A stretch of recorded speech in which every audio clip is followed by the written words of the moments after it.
नमस्ते प्यारे लाडलो। आज हम उपयोजन लेखन विभाग से गद्य आकलन पढ़ने जा रहे हैं। वैसे तो परीक्षा में उपयोजन लेखन मात्र 4 अंकों के लिए ही आता है, लेकिन 4 अंक के लिए हमें किन किन बातों का ध्यान रखना चाहिए, इस विषय में आज हम देखेंगे। तो शुरू करते हैं हम अपना विषय गद्य आकलन। तो बच्चों, शुरू करते हैं हम अपना गद्य आकलन अर्थात प्रश्न निर्मिति। इसके लिए जो महत्वपूर्ण मुद्दे हैं उसमें सर्वप्रमुख मुद्दा यह है कि दिए गए परिच्छेद को 3 से 4 बार ध्यानपूर्वक पढ़ना है, और ध्यानपूर्वक पढ़ते हुए ही हमें उसमें क्या क्या बातें मुख्यतया बताई गई हैं उन बातों पर ध्यान करना है। अर्थात पहला मुद्दा है परिच्छेद को ध्यान से पढ़ना। उसके बाद हमें ध्यान देना है कि प्रश्न जो हम बनाएंगे उसकी भाषा अत्यंत शुद्ध हो, सरल हो और सहज भाषा हो, उसमें किसी तरह का बनावटीपन नहीं होना चाहिए। इसके बाद जो प्रश्न हम बनाएंगे वह प्रश्न सार्थक होना चाहिए और प्रश्न के प्रारूप में ही होना चाहिए। बच्चों, अब जब हम प्रश्न बना रहे हैं तो आवश्यक है कि प्रश्न के अंत में प्रश्न चिन्ह लगाना चाहिए। इसके बाद हमें यह ध्यान रखना चाहिए कि हम जो भी प्रश्न बना रहे हैं उसका उत्तर एक वाक्य में हो। इसका उत्तर हमें यहाँ लिखना नहीं होता है, लेकिन हाँ, अपने दिमाग को यह उत्तर जरूर देना होता है कि इस प्रश्न का उत्तर एक वाक्य में ही है ना। अब प्रश्न की रचना पूरे गद्यांश पर होना आवश्यक है।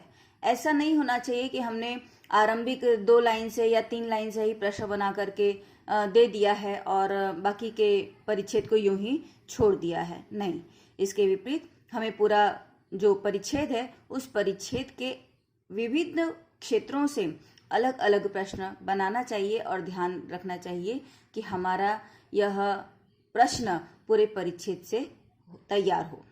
इसके बाद प्रश्न निर्मिति हेतु जिन प्रश्नवाचक शब्द का प्रयोग हमें करना होता है वह शब्द है पहला कौन, कब, कहाँ, कितना, क्या, क्यों, किसका, कैसे, कौन सा या कौन सी या कौन से।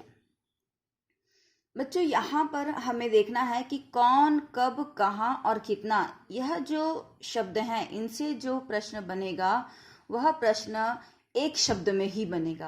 अतः एक शब्द में बनने वाले जिस प्रश्न का उत्तर एक शब्द में हो, ऐसे प्रश्न हमें बनाने से बचना चाहिए।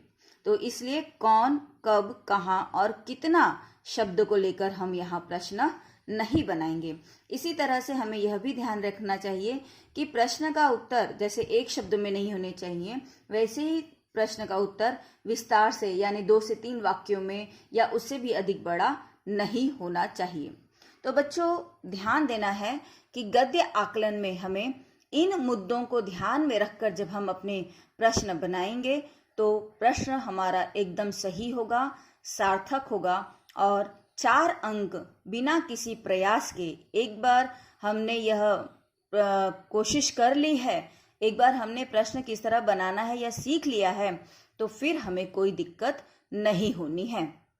तो बच्चों, इस अवकाश में, इस छुट्टी के समय हम प्रश्न बनाने की कला सीख लेते हैं ताकि परीक्षा में बिना किसी अतिरिक्त प्रयास के हम 4 अंक कमा सकें।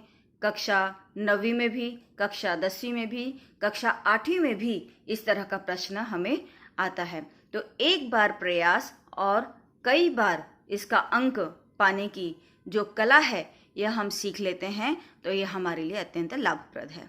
तो बच्चों, आज का वीडियो समझ में आया है, पसंद आया है तो लाइक करो, सब्सक्राइब करो और नोटिफिकेशन का बेल आइकन प्रेस करो। Thank you.